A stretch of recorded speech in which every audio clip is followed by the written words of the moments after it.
Hey guys, today we are installing one of my favorite modifications ever on any cars I put this modification onto, and today we are installing a short shifter from a Miata Roadster.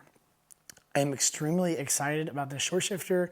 Nervous at the same time because I feel with short shifters you could go really cheap and they're not very good, or you can go way to the extreme and they're way too short, right? Short shifters are supposed to make your life easier. They're supposed to make the shift shorter, which in turn make your shifts faster, right? Where some shifters go to the absolute extreme of being way too tight and where it's even hard to know what gear you're in whatsoever.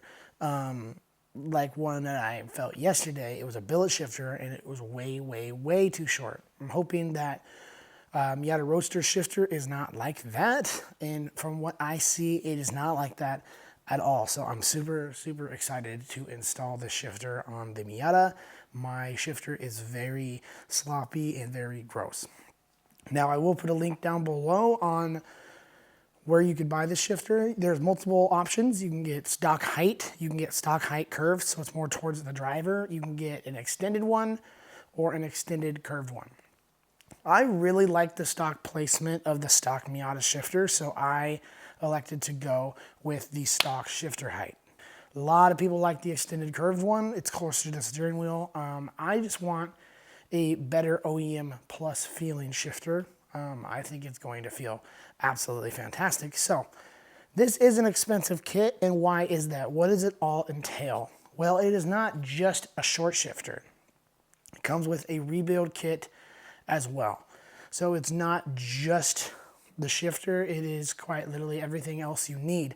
You could buy a short shifter and throw it in with everything used, but it's probably not going to feel that well. It's probably going to have just as much slop as your stock one is. It's the rebuild kit that really sets his short shifter apart. By the way, this is not sponsored. This is truly coming from what I personally believe in.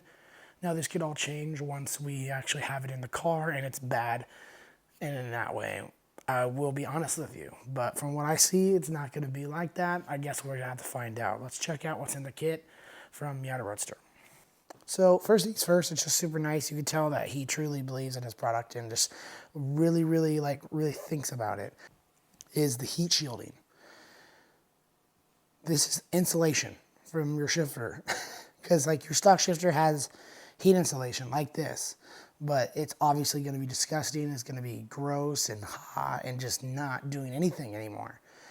This is awesome. As well as a new shift boot, because this thing, mine's going to be destroyed probably, and more heat repellent basically that goes underneath the shift boot to not have so much heat coming out from the transmission. Since the transmission is truly right next to you, you feel it, you know? If it's a cold day, I'll feel the warm air from the transmission coming in. So this is awesome. As well as obviously the hardware, right?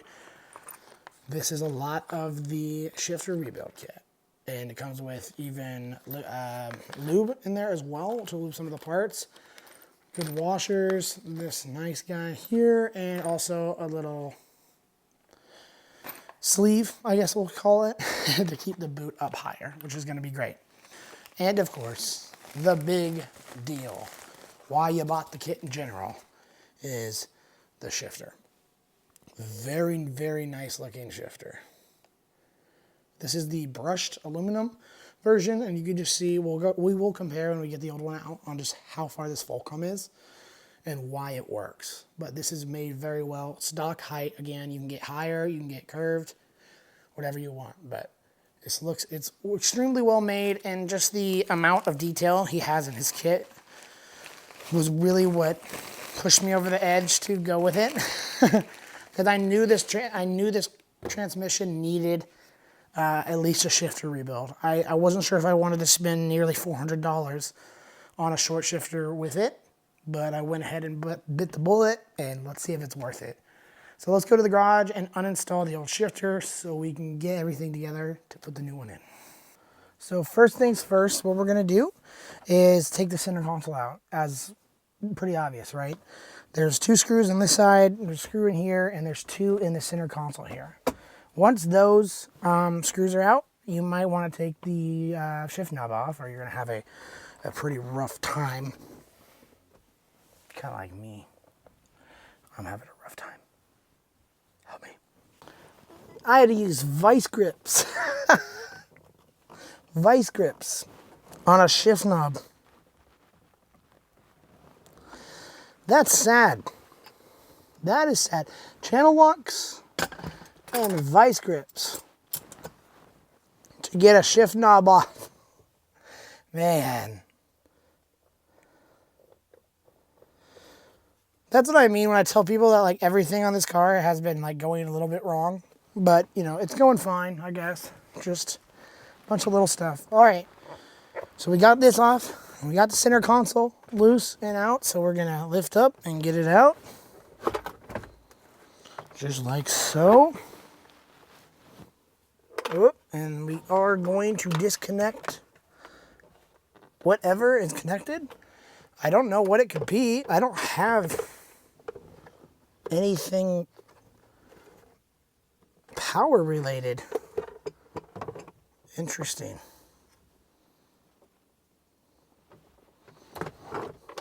I don't know what that could be.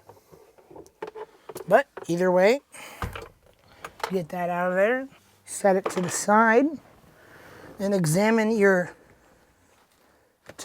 terrible, terrible heat wrap. Boy, oh boy. People, why? Disgusting. Well, good thing we got a new kit, huh? Because this ain't good. This ain't it, Chief. I'm telling you now. This ain't it. I'm actually going to get some scissors. So I can cut some of this. Man, why, people? How do you even do this? I'm kind of impressed, I'm not going to lie. What in the hell is going on? Okay, once you got all of the weird heat wrap out of the way. That's not stock. That's so weird. This car has so many mysteries behind it. Like, I'm so curious of its past. Like, it's so strange. Okay. So, first of all, you can feel your shifter. This boot is destroyed. Feel your shifter. See the play in it, you know? Up, down. Even in gear. You know, it's just not, it's not solid. Reverse is hard to get into.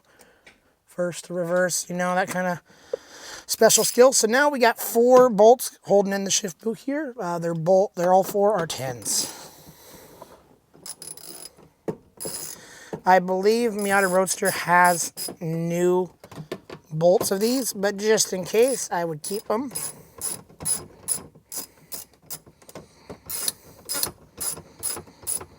The bolts are in good condition. I always like keeping 10s around, you know. Just a good idea.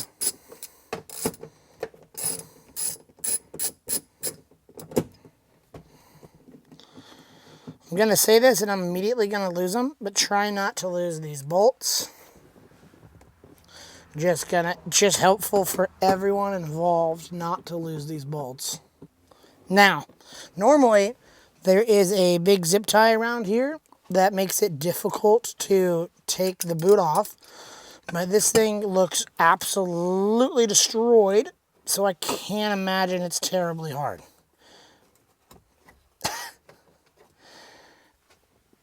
Your shift boot is not supposed to look like that. That is horrendous. Oh my goodness. I am so glad to do this. And now we can see through the bottom here. And we see our 3 bolts we have to take out again. They are 10s yet again. So now we will unbolt those 3 10s and pull out our shifter. These ones are the ones you really don't want to lose. There's a pin cap right here. I don't know how you... Okay, whatever.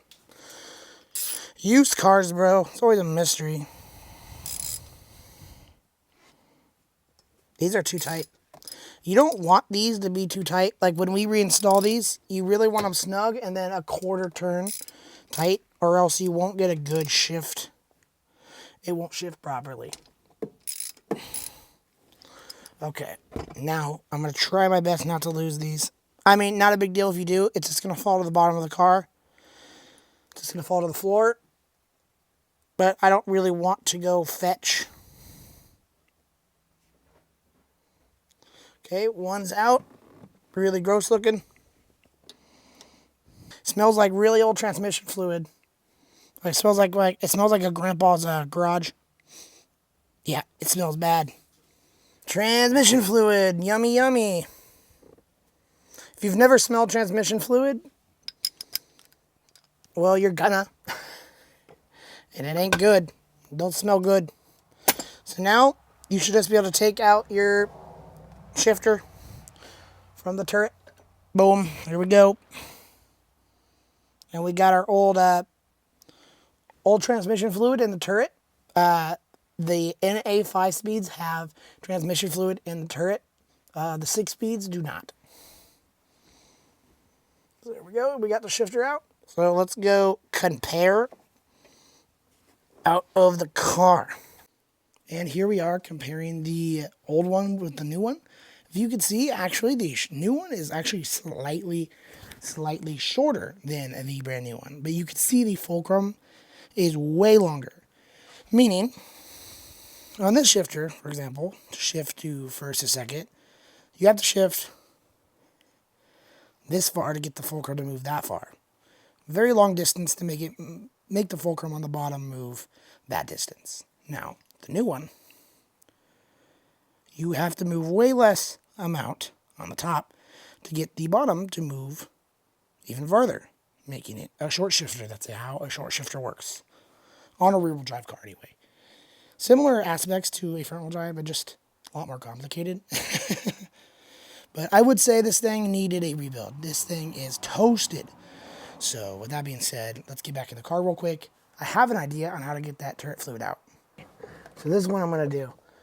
I'm going to siphon out the fluid from the turret into this old brake fluid bottle that we use from bleeding the brakes. That way, it doesn't spill everywhere, and I can get it all out.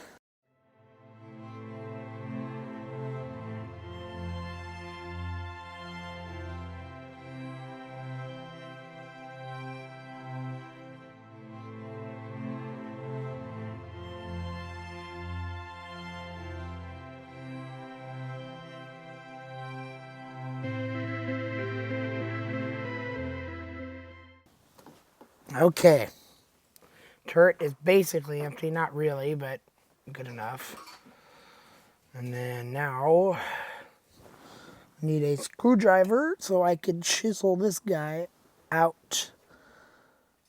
So there's a little gasket in here. It's a little O-ring, and there's a dowel in the way. You can't just pull it out. And rather than taking the dowel out, it takes a lot of time. So really, what you're gonna do is just get a screwdriver and just hammer it in half, basically. So we just break it apart, rather than taking that whole dowel out. Hammer, and not really a chisel, but gonna be my chisel.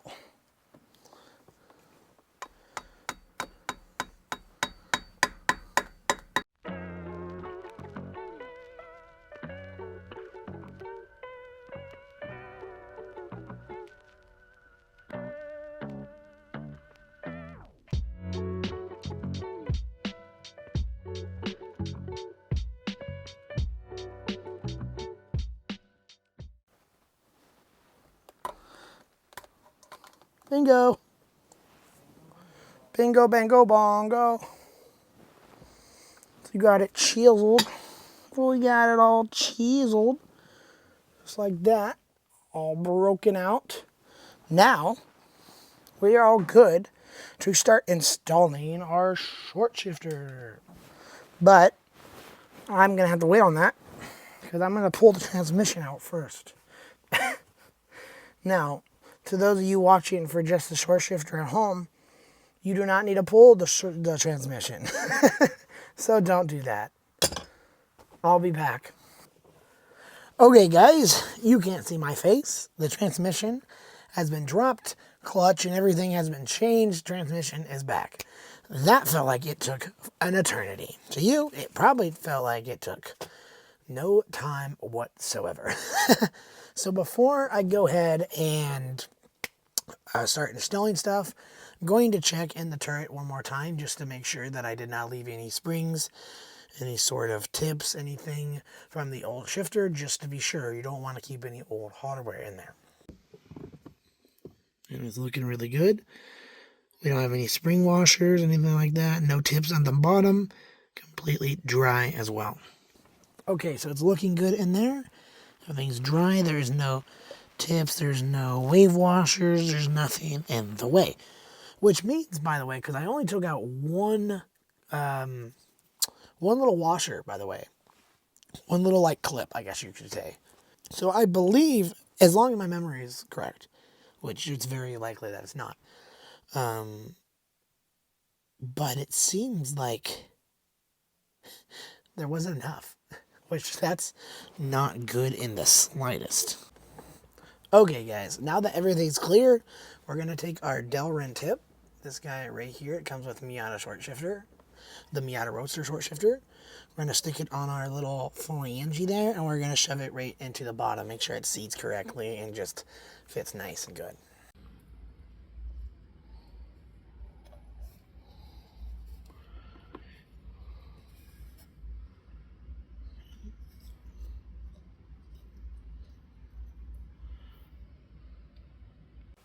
Alright, once that's in there now, we're going to fill the turret. So, this is a 5-speed thing only. Now, we're going to fill up this turret with transmission fluid. I'm just going to use the liquid gold that I use to fill the transmission, which is Redline MT90. Now, the turret is kind of its own separate thing from the rest of the transmission. So you could use a crappier transmission fluid or whatever you have around, but I had extra of this MT90, so I'm just going to throw that into the turret until it is full. I've tried to figure out what is full, but I found out most of the time what people do is they just fill it enough to just slightly be over the Delrin tip that we just put in there. So that will be our full mark. Do not fill it up all the way to the top. You don't want so much where when you put the shifter in, it overflows.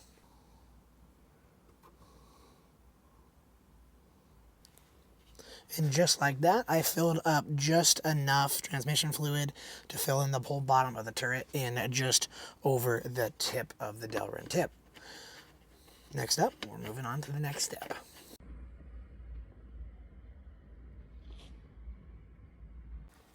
Okay, so next up, we're going to take this black piece here, and we are going to apply some of the lube that comes with the kit on the outside of it as well. And these little grooves that we have in the piece here, right here, it's on both sides. These are for the dowels, these pins that are in here. Now on the 5-speed, there's only one, so you just have to line up the one, and on the 6-speed, there will be two. But that is why there is two. Don't panic. If you have the 5-speed, it's just for the 6-speed. They're special. So we're going to apply some of that lube now. Got a glove over here so I can not get completely destroyed with mess. Don't go overboard, but make sure it's nice and lubed up. There's a reason it's in the kit, you know. So put it on. Try to not get any on the inside of the ring as well. Just no reason to have it on the inside.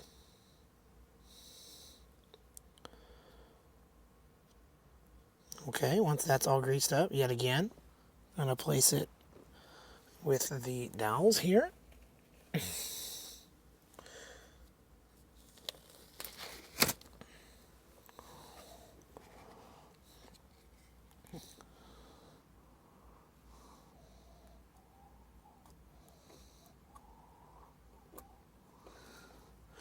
Alright, and try to snug it up as much as you can when you're putting it in as well.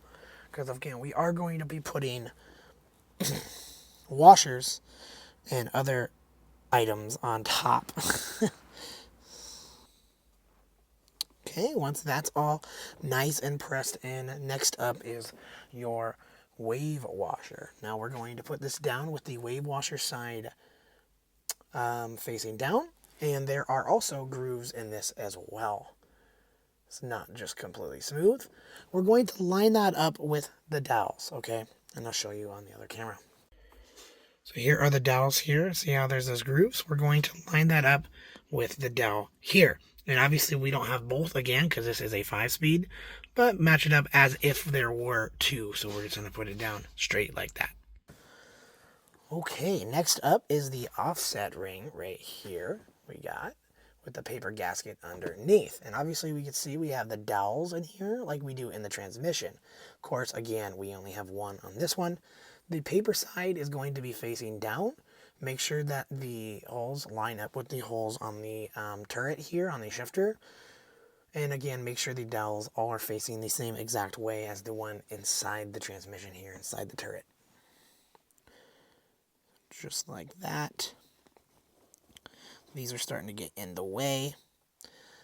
I'm actually going to remove this paper towel now because we do not need it.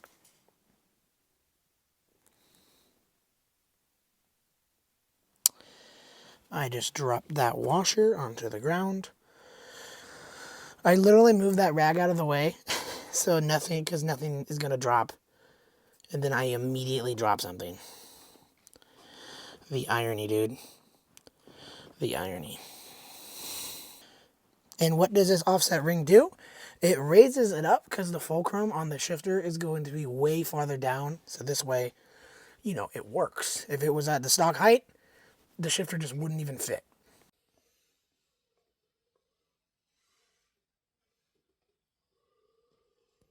All right, next up is to install the actual shifter. Now, if you were to get a straight shifter like me instead of a curved shifter like a lot of people like to do, we're actually kind of in a benefit here because with the curved shifter, you kind of have to face it towards yourself. Now, so if you have a curved one, make sure it's actually pointing towards you and not the other way or frontwards or backwards and having a bad time.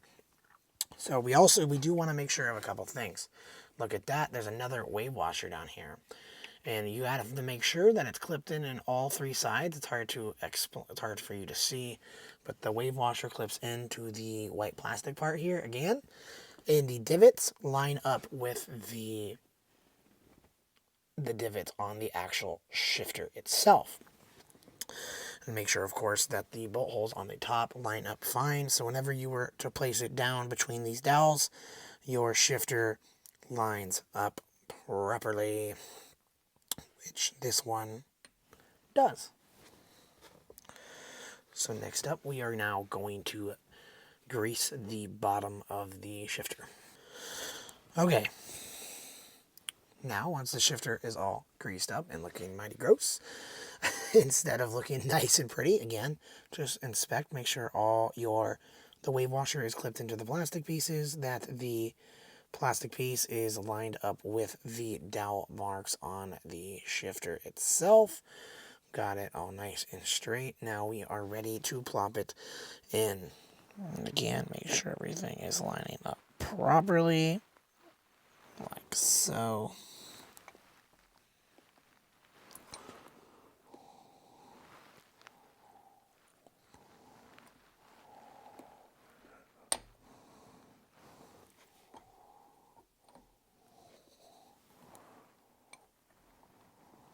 Meanwhile,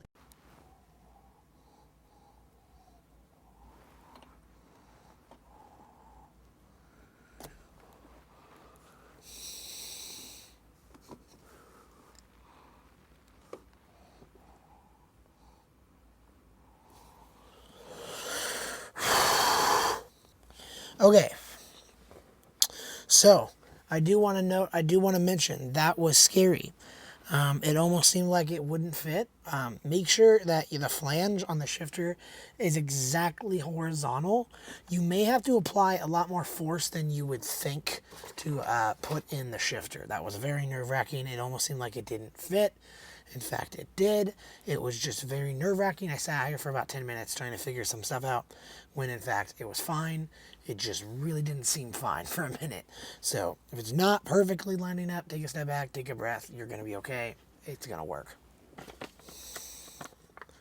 That was so scary. That was so scary. I'm not even gonna lie, guys. Like, I was very scared at that moment that it didn't work. Okay, guys. So next up, there will be these bolts right here. They are all 10s. There is a longer and a shorter. The longer ones are up first with these Nord washers. They have these little jagged edges. They aren't the completely flat washers. Now, first of all, drop it on the floor. Drop it on almost lose it. That's the first step. You got to make sure you do that or else you're not doing it right. So next up, we're going to place the washers on the shifter here. Just nice and fancy smancy. Now, these bolts are not going to be tightened down very much whatsoever. We still want the shifter to turn, don't we? So what we are going to do is you're going to grab your trusty 10 here after we get everything kind of snugged up. So what we're going to do is cinch these bolts down. Also means snug them up. Just get them tight with the mating surface, what we're doing. So that's what we're going to do.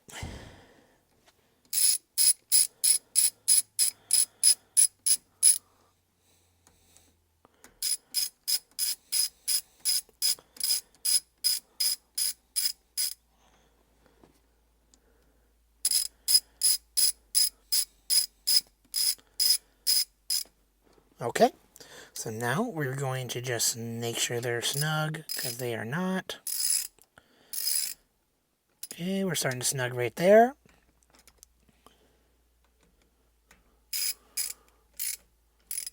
Starting to snug right there.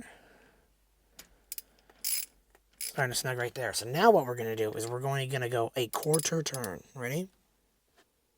Quarter. That's it.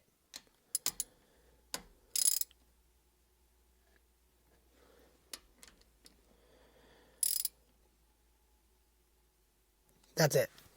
Do not over torque these, or you're having a bad day.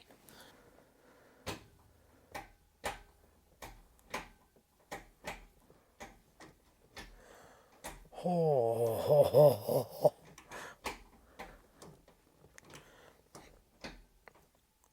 Is that reversed? Does it work?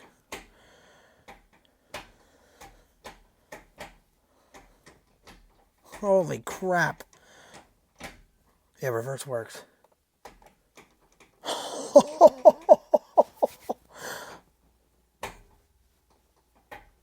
There's no way. That's insane.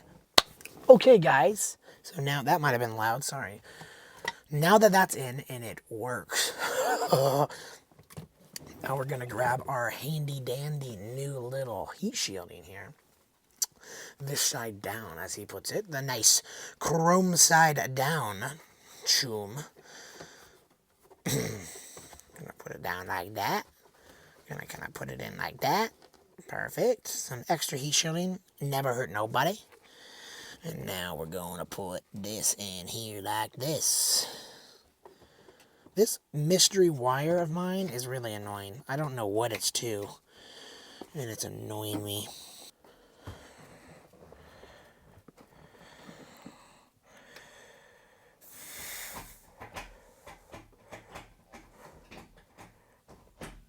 Holy sh**.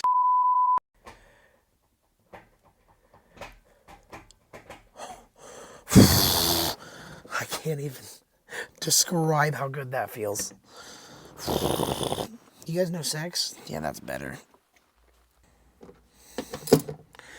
And again, these don't need to be crazy tight either, because, I mean, just keeping a heat shield in place. Sorry. Alright. Alright, guys, you ready for some extra read all about it? This is some more heat shielding. Speaking of noises, there's another cat. What'd I tell you, dude? It's always some noise around here. Bingo! And why not? I might not use the sleeve, but let's try it out. It's a little overkill. What do you think? I'm not going to use the sleeve, I don't think. I don't see a reason. It's to keep the shifter boot up. I don't like when the shifter boots are just sticking straight up. It looks kind of odd. So next we're going to put the center console in here and put on our shift knob and feel our shifter. And we are going for a drive. Why do you think this was the last thing I did on this car? Because his last instruction here is enjoy shifting your Miata. And while I couldn't do that before, now I can. So let's get the center console on and let's go drive it in the next video. Oh no. What's up, guys? Hope you enjoyed the shenanigans of me trying to install a short shifter. That is from Miata Roadster. His instructions were great. His parts are fantastic. The amount of OEM and his own stuff is fantastic and is just worth the money just from looking at it. So we're going to go take it for a drive very soon. I'm sorry not to do the drive in this video, but we have so much other parts that I'm going to be focused on as well that it would just be unfair. So we're going to have its own separate video coming out next week or maybe a few days early about the first drive with this car. I hope you guys enjoyed, and I will see you guys next week. Stay rad and peace out.